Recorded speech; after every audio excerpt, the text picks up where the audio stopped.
1956 को डॉक्टर बाबा साहेब अम्बेडकर जी ने इस जातिगत उत्पीड़न और छुआछूत के खिलाफ जो दीक्षा ली थी बुद्ध के धम्म की, वहाँ 22 प्रतिज्ञाएं अपने लाखों अनुयायियों को दी थी। और 14 अक्टूबर 1956 से लेकर आज तक पूरे देश में नहीं, पूरे दुनिया के अंदर हर साल हज़ारों जगह आयोजन होता है जहाँ हमारे करोड़ों लोग ये दीक्षा, बौद्ध धर्म की दीक्षा लेते वक्त उन 22 प्रतिज्ञाओं को दोहराते हैं। उन्हीं 22 प्रतिज्ञाओं को भारत सरकार, मोदी जी की खुद सरकार ने doctor Ambedkar life and speeches के अंदर वॉल्यूम 17 में छपवाया है। और उन्होंने ही नागपुर की दीक्षा भूमि में शिलापट्ट पर वो सारी 22 प्रतिज्ञाएं लिखवा के मैं लगवाई हुई हैं। उस पर गडकरी जी भी जाते हैं, उस पर महाराष्ट्र के मुख्यमंत्री के तौर पर फडणवीस जी भी गए, उस पर भारत सरकार के दो मंत्री जो आज की डेट में केंद्रीय मंत्री हैं वो भी उस आयोजन में इस बार भी गए।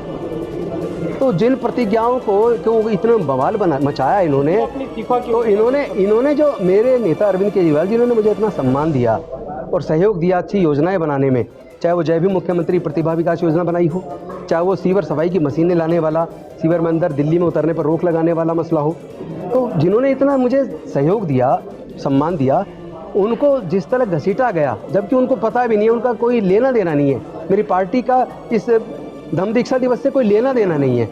और उसमें मैं एक व्यक्तिगत कैपेसिटी में, मैं व्यक्तिगत तौर पे उसमें शामिल हूँ बाबा साहेब का सिपाही होने के नाते। और वहाँ राजरतन जी ने वो प्रतिज्ञाएं दिलवाई हैं और सब ने दोहराई हैं, हज़ारों लोगों ने दोहराई हैं, और पूरे देश में हज़ारों लाखों करोड़ों लोग दोहरा रहे हैं।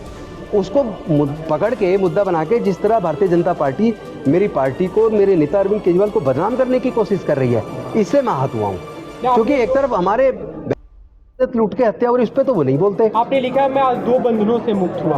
हाँ, मैं जो एक मंत्री के तौर पर जो समाज के हक अधिकार की लड़ाई को जिस मजबूती से रोड पे लड़ना चाहिए, उसमें मंत्री के तौर पे कहीं ना कहीं बंदिश होती है। तो आज मैं अपने आप को मुक्त महसूस कर रहा हूँ। मैं अपने समाज के हक अधिकार की लड़ाई को बेहद मजबूती से लड़ूंगा। ये जो मुझे धमकी दे रहे हैं ना, मैं इनसे डरता नहीं हूँ।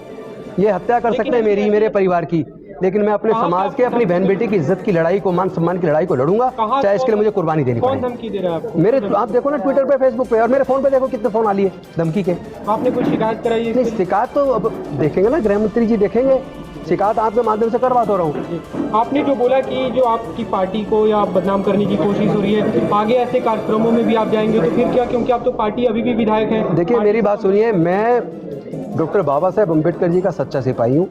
तथागत बुद्ध के जो शांति और मानवता का मार्ग है, जिसमें समता, स्वतंत्रता, बंधुता, मैत्री, करुणा और प्रज्ञा की बात है, मैं उस रास्ते पे चलने वाला आदमी हूँ। मैं कभी किसी के फेथ को आहत कभी नहीं करता, किसी की भावनाओं को आहत कभी नहीं करता। मेरा आज तक का एक बयान आप नहीं दिखा सकते मैंने किसी की भावनाओं को आहत किया हो।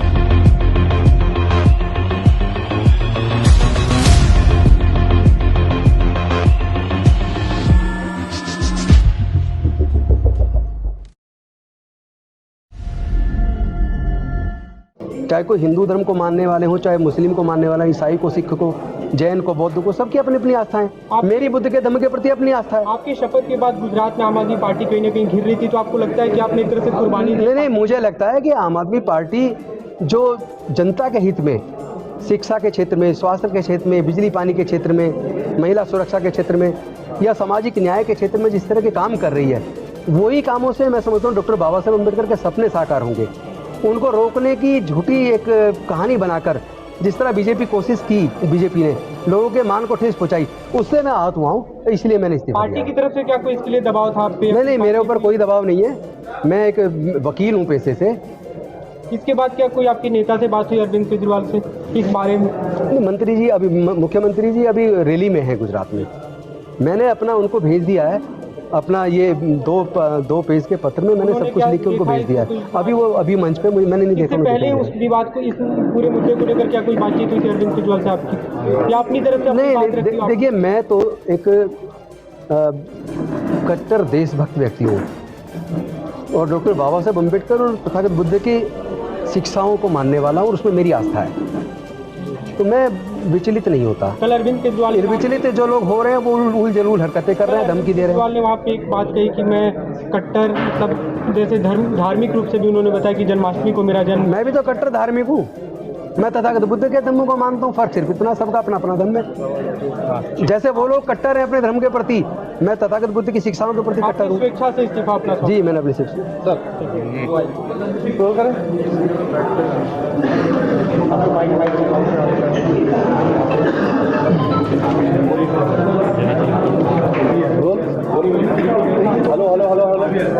दिल्ली सरकार के मंत्री राजेंद्र गौतम ने अपना इस्तीफा दे दिया है। लगातार कंट्रोवर्सी चल रही थी और अब सर आपने इस्तीफा दिया है, वजह क्या है? क्या मान रहे हैं कि जो पूरे हालात बने, लगातार भाजपा के आप लोगों के आपके इस्तीफे की मांग भी कर रही है? एक्चुअली जिस तरह मेरे समाज के लोगों का मूंछ रखने पर हत्या हो रही है, मस्जिद मंदिर में जाकर मूर्ति छूने पर हत्या हो रही है, घड़ा छूने पर इस तरह से निर्मम हत्या हो रही है, बहन बेटी की सामूहिक बलात्कार करके जिस तरह फांसी पे लटका के हत्या हो रही है, मैं इससे आहत हूँ कि मेरे देश के माननीय प्रधानमंत्री जी, गृह मंत्री जी और देश के कोई बड़े नेता इस पर बोल नहीं रहे हैं। इससे मेरा दिल पहले से दुखी था।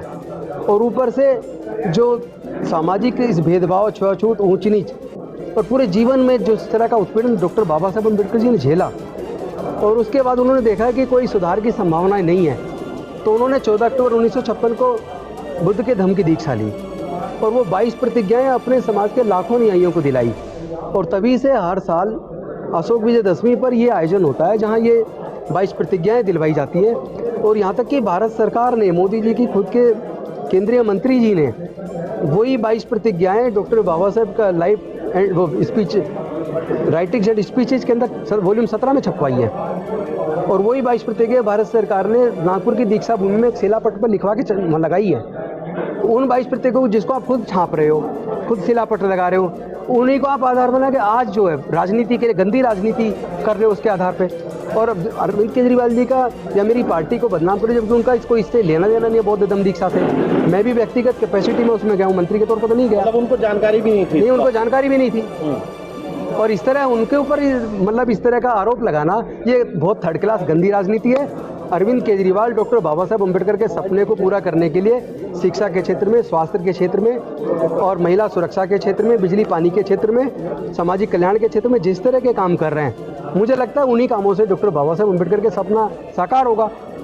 तो उनको इस तरह मतलब इस मुद्दे पे घसीटना, उनके ऊपर जिस तरह हमलावर हुई है बीजेपी।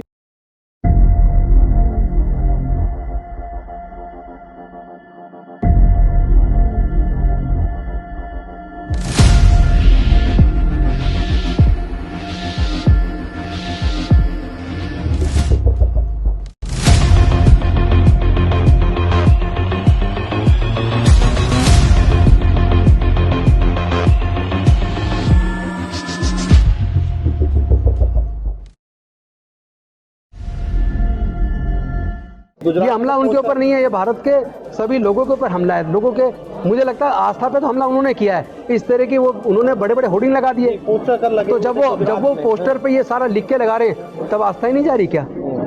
ये कटकोरी राजनीति है और ये हमारी पार्टी को, मेरे नेता को बदनाम करने की साजिश है। राजनीति किसी दबाव के कारण आपने ये इस्तीफा दिया? नहीं, मैं एक वकील आदमी, लोगों को न्याय दिलाता हूँ कोर्ट में लड़के, मुझे क्या बात का दबाव? तो क्योंकि ये पूरा घटनाक्रम घटा, क्या अब आगे अपनी पार्टी में बने रहेंगे? किस तरीके? नहीं, मैं पार्टी का एक सच्चा सिपाही होने के नाते अपनी पार्टी के लिए भी काम करूंगा और अपने समाज की बहन बेटियों की इज्जत आबरू के लिए, अपने लोगों के हक और अधिकार की लड़ाई को लड़ूंगा। उसके लिए मेरा पूरा जीवन उसी में जाएगा। भाजपा का कहना है कि उनके दबाव के कारण लगातार वो इस्तीफे की मांग करते, उसके कारण इस्तीफा दिया आप लोगों ने। अभी भाजपा इतनी ताकतवर नहीं हो गई है कि भारत के लोगों को दबाव में ले आए। भाजपा तो बहुत कमजोर है, छोटे छोटे मुद्दों पे बौखला जाती है और बहनों के ऊपर जुल्म किए जाए, हत्याओं के ऊपर बोलती तक नहीं है, इतनी हिम्मत नहीं बोल दे। मैं पूछना चाहता हूं, जितेंद्र मेघवाल के मुंह से रखने पर हत्या पे क्या प्रधानमंत्री जी, गृह मंत्री जी ने एक शब्द बोला? क्या इंद्र मेघवाल के घड़ा छूने पर हत्या पे एक शब्द बोला? क्या हाथरस की बेटी के ऊपर या जो अभी 2 बेटियों को हमारे बलात्कार करके उनको फांसी पे लटका उस पर एक शब्द बोला? तो वो पता इससे लगता है कि वो कितने बुज़दिल लोग हैं, उनके अंदर हिम्मत नहीं बोलने आपके की। दो पेज का पत्र है वो हमने पढ़ा, उसमें आपने लिखा मैं बंधन से मुक्त हो गया, तो फिर क्या अब निश्चिंत हो गई, अब इस तरीके के कार्यक्रम में आप जाएंगे? नहीं, निश्चिंत हो गए। मैं समाज के हक और अधिकार की अब लड़ाई को बहुत मजबूती के साथ लड़ूंगा।